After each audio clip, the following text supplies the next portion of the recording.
အားလုံးလည်းမြင်ကြလားပါအဲ့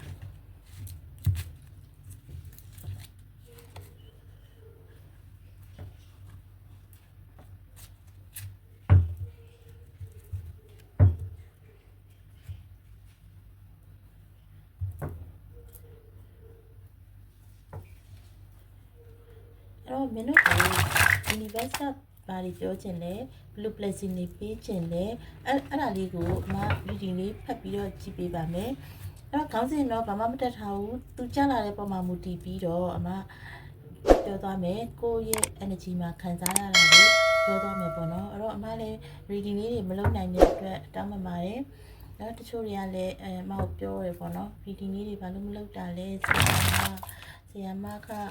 မအားလို့ပါရှင်အဲ့တော့ကက်ကလေးတွေကိုအဲ့စိုက်ပေးထားပါနော် collective reading လေးဖြစ်ပါတယ်အဲ့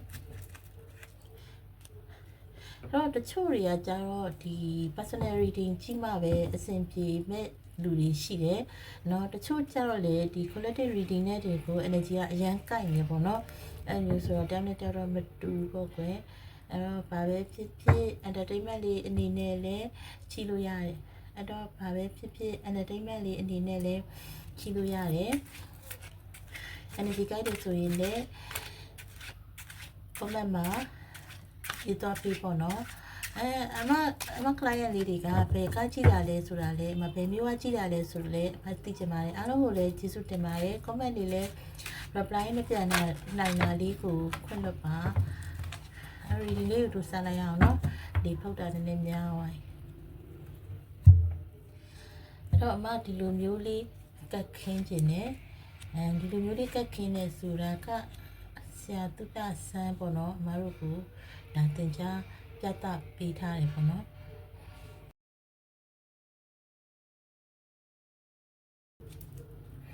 Based on the death မှာ judgment တော့မပြတော့ဘူးเนาะဘာလို့မပြတော့လဲဆိုရင်ဒီမှာအဲ့ဒီကျုပ်လေးတွေနဲ့ဆိုတော့ judgment announce တခုခုလုပ်တယ် universe က announce တခုခုလုပ်တယ်တခုခုကိုသိစေခြင်းနဲ့ဆိုတဲ့သဘောကိုပြတယ်เนาะအဲ့တော့အခု reading ကိုကြည့်နေတဲ့သူတွေ energy များကိုက်ခဲ့မယ်ဆိုရင်ညအိတ်မပျော်တာတွေဖြစ်နေမယ်ညဘက်ကျရင်စဉ်းစားတွေးတောနေရတာတွေနဲ့အတွေးတွေကနှိမ့်ဆက်နေမယ်ခေါင်းကိုက်နေတဲ့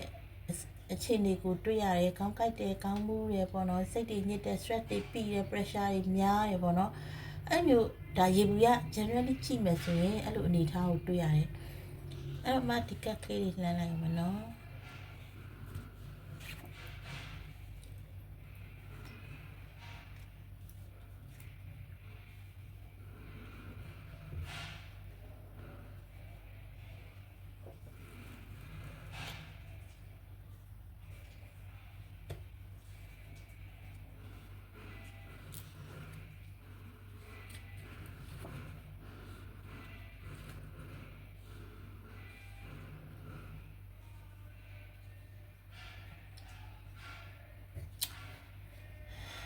အမလေးအလောက်ကိုင်ကိုအရင်ပြောချင်တယ်နော်အလောက်ကိုင်နဲ့ပတ်သက်လာလို့ရှိရင်ဒီအလောက်ကိုင်နဲ့ပတ်သက်လာလို့ရှိရင်တော့ဆိုရိပူပန်ကြောင်းကြစရာလေးတွေရှိတယ်ဒါပေမဲ့လို့အလောက်မှာဘယ်ဖြစ်ဖြစ်ငွေရေးကြေးမှာပဲဖြစ်ဖြစ်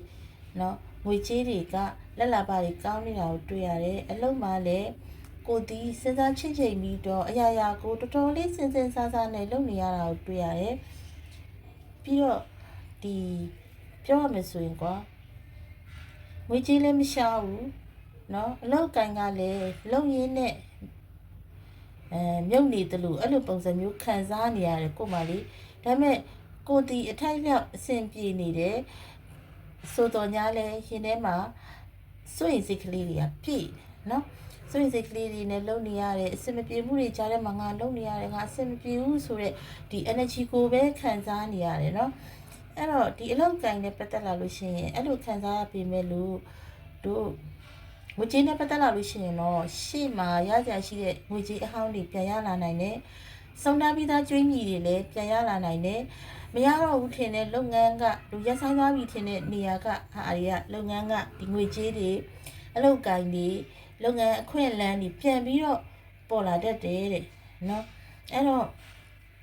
ဒါဆိုလို့ရှိရင်တို့အလောက်ကိုင်းနဲ့ငွေကြေးမှာဆိုလို့ရှိရင်ကောင်းတာနဲ့မကောင်းတာနဲ့ကရောရှက်နေတယ်ပေါ့နော်ဟုတ်ပြီဒါဆိုလို့ရှိရင်အချစ်ရေးကိုကြည့်ရအောင် relationship မှာလည်းအမှကြည့်ရရင်နည်းနည်းလေးခေါင်းကိုက်စရာလေးတွေရှိတယ်နော်တပ်ပါတီကိစ္စလေးတွေရှိတယ်နော်အဲ့တော့ကိုရဲ့ပဒနာလားကိုလားဒါမှမဟုတ်ကိုရီနှစ်ယောက်ကအရန်ကောင်းနေတယ်အရန်ကိုအဆင်ပြေနေတယ်ဆိုလို့ရှိရင်ကိုဒီဝင်လာနိုင်တဲ့ဘေးကပယောဂတွေအနောက်အရှက်တွေအဲ့ဒါလေးတွေကအသိဆောင်ကြုံနေတဲ့အနေအထားရှိတယ်ဥပမာကိုတစ်ချက်ချေချော်သွားတာနဲ့ဝုန်းဆိုလဲသွားအောင်လုံးမဲ့လူမျိုးပေါ့နော်ပွဲနဲ့လုံးဖြတ်ခင်းမဲ့လူမျိုးအဲ့လိုမျိုးလူမျိုးကရှိနေတယ်တဲ့နော်အဲ့တော့ဒုကဘယ်လိုနေရမလဲဆိုတော့ကိုနှစ်ယောက်ကအဆင်ပြေနေတယ်ဆိုရင်ဒီအဆင်ပြေမှုလေးကိုထိမ့်လေးနဲ့သွားပါနော်တန်တရားလေးတွေကိုဖြောင်းမယ်နော်မနိုင်ဝန်ထမ်းတာတန်တရားရဲ့တယောက်နဲ့တယောက်ပေါ်မှာယုံကြည်မှုလေးထားပြီးတော့တို့သွားမယ်ဆိုရင်ဒီလိုဘေးကအနောက်ရှက်တွေပြောကားတွေမဝင်နိုင်ဘူးပေါ့နော်ဘေးကလူတွေကဥမာကွယ်တယောက်ကရှိကောင်းရှိလိမ့်မယ်ကိုတယောက်အစင်မပြေမဲ့အချိန်ကိုစောင့်နေတာပွဲလက်လုံးဖြတ်ခင်းချင်တဲ့လူရှိကိုရှိတယ်နော်ပြီးတော့ဒါက relationship အိမ်တော်ရေးမှာဆိုလို့ရှိရင်လည်းနော်အစင်မပြေမှုတွေကဒုံဆိုင်ပြီးတော့ဥပမာကွယ်မထင်မမျော်လင့်ပဲနဲ့နော်ရင်ဖြစ်ရတာတို့မမျော်လင့်ပဲနဲ့သားတွေပောက်ကွဲရတာတို့အဲ့လိုမျိုးတွေဖြစ်တတ်တယ်နော်ဒါပေမဲ့လို့လုပ်ငန်းကိုင်ငန်းတွေကတော့စောပြောသလိုပေါ့နော်အခွင့်အလမ်းတွေကမမျော်လင့်ပဲနဲ့ရောက်လာတတ်တယ်ကိုကအစင်မပြေဘူးထင်တာပေမဲ့အဲ့ဒီရဲ့အခွင့်အရေးကောင်းတွေ blessing တွေကကိုမိသားစုတွေကိုဝင်လာတတ်တယ်ပေါ့နော်အဲ့လိုမျိုးဝင်လာတဲ့ခါကျဟဲငါမထင်ထားဘဲနဲ့ရောက်လာတယ်မထင်ထားဘဲနဲ့ဖြစ်သွားတယ်ကြာငါအစင်မပြေဘူးထင်ထားတာအစင်ပြေသွားတယ်ဟဲ့ပေါ့အဲ့လိုပုံစံမျိုးလေးနဲ့သူနေရတတ်တယ်နော်ကျမကြီးနဲ့ပတ်သက်လာလို့ရှိရင်တော့ကျမကြီးကဥပမာပေါ့ကွယ်ဒီကျမကြီးမကောင်းနေတဲ့အနေအထားပေါ့နော်အဲ့လိုမျိုးဖြစ်နေတဲ့လူတွေဆိုလို့ရှိရင်အဲ့ဒါတွေကတို့ကောင်းတဲ့ဘက်ကိုပြီးဆုံးသွားပြီးတော့ဒီကောင်းသောပြောင်းလဲခြင်းဘက်ကို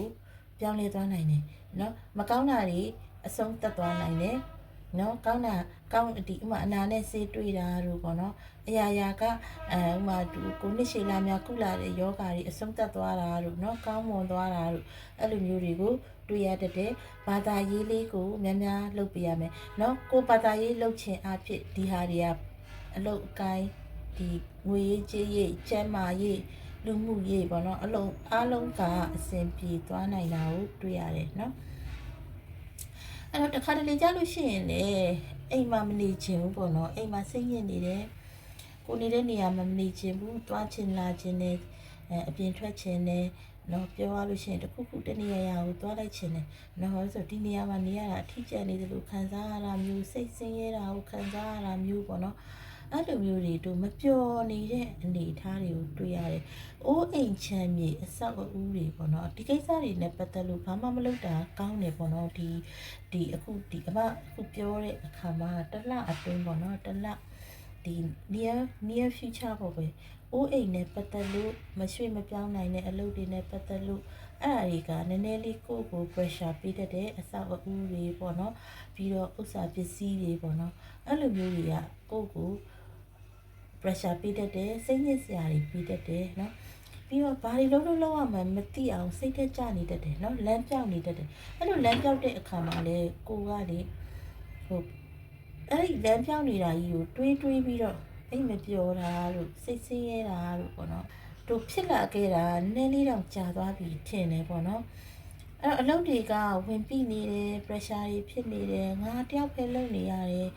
ငါအကုန်လုံးကိုတန်ဝင်ယူထားရတယ်ငါပခုံးပေါ်မှာထမ်းထားတာတွေကများတယ်အကုန်လုံးဒီမိသားစုအတွက်ကောဆွေမျိုးသားချင်းအတွက်ပြောပေါ့နော် relationship မှာဆိုလဲသူခံစားရတဲ့ခံစားချက်တွေနည်းနည်းလေးများနေတာကိုတွေ့ရတယ်နော်ကိုယ့်ရင်ထဲမှာသိသိထားတဲ့တနစ်တပိုးကိစ္စတွေနော်တနစ်တပိုးသိမ်းထားတဲ့မြူချထားတဲ့အရာတွေအဲ့ဒါတွေကလည်းအများကြီးဖြစ်နေနော်အဲ့တော့တို့ဒါတွေကလေသူ့ဘက်သူချိန်တစ်ခုရောက်ရင်အကုန်လုံးပြန်ကောင်းသွားမှာနော်ကဲမင်းကညာဘက်ကြလို့ရှိရင်အိတ်မပျော်ဘူးเนาะအိတ်မပျော်ဘူးစိတ်ညစ်တယ်ခေါင်းကိုက်တယ်ပေါ့နော်ငါအိတ်လို့မရဘူးအိတ်ဆေးတွေထားတောက်တယ်ပေါ့နော်တစ်ချက်ထိလည်းအိတ်လို့မရဘူးအဲ့လိုမျိုးအနေထားဖြစ်နေတာတွေကလည်းတို့ပြီးဆုံးတော့မယ်ဆိုတာကိုပြရတယ်ပေါ့ကွယ်เนาะ action ဘယ်လိုယူရမလဲဆိုရင်တဲ့ဘယ်လိုအရာမျိုးမဆိုတည်တည်ချာချာလေးစဉ်းစားဆုံးဖြတ်ပါဝေဝါးနေတဲ့စိတ်တွေကို short လိုက်နော်ဝေဝါးနေတဲ့စိတ်တွေရှိရင်တို့ကအတက်လိုက်ကွာငါတခုခုကိုဆုံးဖြတ်မှဖြစ်တော့မယ်ဒီလိုပုံစံမျိုးပေါ့နော်ငါမှအမျှော်မြင်နေရှိတယ်ဉာဏ်ပညာတွေရှိတယ်ဝမ်းစာပြည့်တယ်အကျင့်တီလာနဲ့လည်းပြည့်စုံတယ်နော်ကိုမာကစူဆောင်ရှာဖွေစူဆောင်ထားတဲ့အတတ်ပညာတွေအသိပညာတွေအခွင့်ဒီဘယ်လိုပြောရမလဲ experience တွေအများကြီးရှိတယ်ကွာမင်းမအခုလာကြည့်တဲ့လူစီမှာအဲ့တော့တို့ဒါကိုတေးသေးချာချာလေးစဉ်းစားဆုံးဖြတ်မယ်ဆိုရင်လမ်းမှန်တစ်ခုကိုတို့ရွေးနိုင်မယ်အဲ့လိုသဘောရတယ်ပေါ့နော်အဲ့တော့ဒီမှာ Five of Cups ဆိုတဲ့ energy ကတော်တော်လေးစိတ်ထဲကျနေတာကိုတွေ့ရတယ်Nine of Swords ညညအိမ်မပြောတဲ့အရာတွေကတော်တော်လေးကြာနေပြီနော်Two of Swords လမ်းပြောင်းနေတယ်Ten of Wands နော်တော်တော်လေးကိုလေးပင်စွာနဲ့ထမ်းပိုးထားတဲ့တာဝန်တွေအများကြီးရှိတယ်Nine of Pentacles အဲ့ဒီမှာ तू ကငွေကြီးကိစ္စလေးကကောင်းနေတယ်အိမ်အောင်တဲ့တွေဆိုသားသမီးရေးရာလေးတွေကောင်းနေတယ်နော်ယောက်ျားကတော့၎င်းမိန်းမကတော့၎င်းဒေါသတွေကြီးနေတယ်အဲ့လိုမျိုးလေးဖြစ်တယ်ပေါ့နော်ဖြစ်နေတယ်ပေါ့နော်အဲ့တော့ကိုကဒီကိစ္စတွေနဲ့ပတ်သက်လို့ပြောရမယ်ဆိုရင်တိတ်တိတ်ချာချာလေးစဉ်းစားဆုံးဖြတ်မယ်ဆိုရင်အိတ်ဆော့ဝန်မင်းမလန်းဒီလန်းတစ်တစ်ခုအမတွေ့နေရတယ်အခွင့်လန်းတစ်တစ်ခုကမကြခင်မှာမင်းစီကိုရောက်လာလိမ့်မယ်နော်အဆုံးသက်သွားလိမ့်မယ်အရာအလုံးကလေเนาะအရာအလုံးမင်းရဲ့မကောင်းခြင်းတွေအရာအလုံးကအဆုံးသက်သွားမှာကိုတွေ့ရတယ်เนาะဒီမှာတွေ့ရကျဲလေးတွေကတောက်ပပြီးတော့ပေါ့เนาะကျဲဒီဘေးနားမှာကျဲတေးသေးလေးတွေကလည်းအများကြီးကျဲပွင့်ရတယ် the star เนาะအဲ့တော့ကျဲကလေးတွေကလည်းလင်းလက်တောက်ပိုက်တဖြည်းဖြည်းနဲ့တခါရဲဒီအမှောင်တွေကြားရနေပြီးတော့ထိုးထွက်လာတာကိုတွေ့ရတယ်အဲ့တော့စိတ်မပြတ်ပါနဲ့เนาะအမဆိုလိုချင်တာကလေအခုလာကြည့်တဲ့လူမှာတော်တော်လေးအဆင်မပြေနေတာကိုတွေ့ရတယ်ကွာဖက်ပေါင်းစုံတောင်းပေါင်းစုံဒါပေမဲ့ငွေကြေးလေးတော့ကောင်းနေတယ်သာသမီကန်ကောင်းနေတယ်နော်အဲ့တော့အဲ့ဒါလေးကိုအမကပြောချင်တာစိတ်ညစ်ပါနဲ့ Queen of Cups တည်တည်ချာချာလေးစဉ်းစားပြီးတော့အစစ်စစ်ချင်းချင်းလေးနဲ့သွားမယ်မမှန်ကန်ဆုံးဖြတ်မယ်ဘာသာရေးလေးလုပ်မယ်ဆိုလို့ရှိရင်အောင်မြင်ခြင်းတွေကမင်းတို့စီကိုရောက်လာတော့မယ်လက်တကမ်းမတော့အမအားပေးနေတာမဟုတ်ဘူးเนาะဒီမှာကတ်မှာကြားနေတဲ့ဒီအရာကိုပြောပြတာเนาะကြံဖန်ပြီးအားပေးနေတာမဟုတ်ဟိုသူဖြစ်လာတဲ့ဒီ tarot card တွေရဲ့ဒီအနည်းကိုပြောပြတာเนาะသူကြားလာတဲ့ဒီအစင်လိုက်ပေါ့ကွာကြားလာတဲ့9 တော့ဆွတ်တော်တော်လေးစိတ်ညစ်နေတယ်2တော့ဆွတ်လမ်းပြောင်းနေတယ်10 of wands เนาะ10 of wands ဘာဖြစ်လဲတော်တော်လေးကိုထမ်းပိုးထားတဲ့ဝင်နေပြီးနေတာကြောင့်မလို့pressure တွေရော stress တွေရောများနေတယ်အပ5တော့ခက်စိတ်သက်တွေကြားလာတယ်စိတ်ညစ်လာတယ်เนาะ9 တော့ pentacles သို့တော့ငွေကြေးကတော့ကောင်းနေတယ်3 of pentacles เนาะမိသားစုတွေကလည်းဒီ family အတိုင်းဝိုင်းအဖြစ်တော့လည်းကောင်းတာကိုတွေ့ရတယ်ပေါ့เนาะဒါပေမဲ့လို့ကိုတိုက်ခိုက်မဲ့ရန်ပြုမဲ့လူကအစင်စင်းဆောင်နေတာကိုတွေ့ရတယ်ရန်ပြုမဲ့လူတော်၎င်းရန်ပြုလာမဲ့ကကြမ္မာတော်၎င်းကံတရားတော်၎င်းကိုကြည့်နေရကွာကိုချောင်းနေတာเนาะကိုကကောင်းနေသေးလို့ तू ဝင်လို့မရတာမကောင်းဆိုရင် तू လာမယ်အဲ့လိုအနေအထားမျိုးရှိနေတဲ့အတွက်ကိုမှာကလည်းပြောရရင်ခက်ရဲပဲရှိတယ်เนาะအဲ့တော့ तू ကဝင်လာဖို့အနေအထားအသင့်ဖြစ်နေတဲ့ပုံစံမျိုးကိုတွေ့ရတယ်เนาะအဲ့တော့အဲ့ဒါတွေအားလုံးကလည်းတို့ကဘာနည်းနဲ့ဆုံးဖြတ်ချက်မကန်ချမယ်စဉ်စဉ်ချင်းနေမယ်သုံးသပ်ပြီးတော့အရာကိုစဉ်းစားသုံးသပ်ပြီးတော့ဉာဏ်ပညာနဲ့သွားမယ်ဘယ်သူမှကြောက်စရာမလိုဘူးကွာတို့ကြောက်နေတာတွေစိတ်ညစ်နေတာတွေအားငယ်နေတာတွေကိုလုံးဝဖြတ်ပလိုက်တော့เนาะလုံးဝကြီးကို move on လုပ်လိုက်တော့ပြီးတော့ရှင် the magician เนาะ magician ဆိုတဲ့ဒီ energy အဖြစ်တို့ဘာသာရေးလုပ်မယ်တိတ်ခါပိုင်းဆိုင်ရာကွာကိုချင်းတရားလည်းကောင်းတယ်ပြီးတော့အပြောဆိုလည်းကောင်းတယ်ကွာလူတွေကိုကြောက်ပြောနိုင်တယ်เนาะပြောဆိုကောင်းတယ်အရာအလုံးကကိုထိန်းထားနိုင်တယ်ဆိုတော့တတိမျိုးကိုတွေ့ရတယ်เนาะအဲ့တော့ဒီဘလောက်ပဲစိုးနေကိုကထိန်းထားနိုင်တယ် judgment เนาะ judgment ဆိုတာကလူသေးကောင်းတွေဆိုရင်တော့မှပြန်ပြီးတော့နိုးထပြီးတော့ရှင်သန်ထမြောက်လာတယ်ဆိုရင်နမိတ်ကိုတွေ့ရတယ်ပေါ့เนาะအဲ့ခါကျတော့ဒီ universe ကဘာကို announce လုပ်လဲဆိုရှင်မင်းရဲ့ဒီဥမာကွယ်တည်နေတဲ့အရာတွေပြန်ထလာတော့မယ်မင်းရဲ့ဒီပြုတ်ကျနေတဲ့စိတ်ဓာတ်တွေပြန်ပြီးတော့ထောင်လာတော့မယ်မင်းရဲ့မကောင်းတဲ့ကံတွေပြန်ပြီးတော့အစဉ်ပြေလာတော့မယ်အဲ့တော့မင်းဘာမှအားမငယ်ပါနဲ့တဲ့เนาะမင်းစီကိုခွင်လန်းတစ်တွေဒီမှာကြက်တရားတွေလာတော့မယ်အလင်းတန်းတွေလာနေပြီเนาะအဲ့တော့မကောအောင်ဆွဲလိုက်တော့မယ်မင်းကအခုကဘယ်လိုပြောရမလဲဇွဲလုံးလားလည်းရှိတယ်တိုက်ခိုက်လည်းရှိတယ်เนาะ exhaust နော်မင်းမာကငွေကြေးတွေလည်းရှိတယ်ဘာမှပူစရာမလိုဘူးဆို universe ကမင်းကိုအပိစကားကြီးပြောတယ်เนาะအဓိကကတော့မင်းကရတာမလို့လိုတာများဖြစ်နေတာမျိုးလည်းဖြစ်နိုင်တယ်မင်းမအဆင်ပြေနေတာတွေကိုလည်းမင်းကအားမရနေတာလည်းဖြစ်နိုင်တယ်เนาะအဲ့တော့ဒါတွေကအားလုံးပြီးဆုံးသွားတော့မယ်ရှင်တန်ထမြောက်တဲ့ကတ်ကိုဒီ base of the death မှာပြထားတယ်ဆိုတော့ဒီ reading လေးကိုဒီမှာပဲအဆုံးသတ်လိုက်မယ်ချုပ်ပြီးပြောရရင်မင်းဒီအရာအလုံးမကောင်းရာကနေပြီးတော့ကောင်းတဲ့ဘက်ကိုရောက်လာတော့မယ်အားမငယ်ပါနဲ့ညညအိပ်ပြောင်းအိပ်ပါကျမကြီးခယူးဆိုင်ပါဘာသာရေးလေးကိုလုပ်ပါလုံးဝကြီးကိုကိုယ့်ပေါ်မှာတင်ထားတဲ့တချို့အရာတွေကိုလွှတ်ချပြီးတော့ fresh ပေါ့နော်ကိုဘက်ကိုလန်းလန်းဆန်းဆန်းတက်ကြွနဲ့နေပါလို့ universe ကပြောထားပါတယ်ဘိုင်ဘိုင်အားလုံးအဆင်ပြေပါစေလို့အမဆုတောင်းပါတယ်အဲ့တော့အမရဲ့ဒီ channel လေးကိုလည်း subscribe လုပ်ပြီးတော့ like and share လေးလုပ်ပေးပါအောင်လို့အမကတောင်းဆိုချင်ပါတယ်ရှင်အဲ့ဒီကျေးဇူးပါဘိုင်ဘိုင်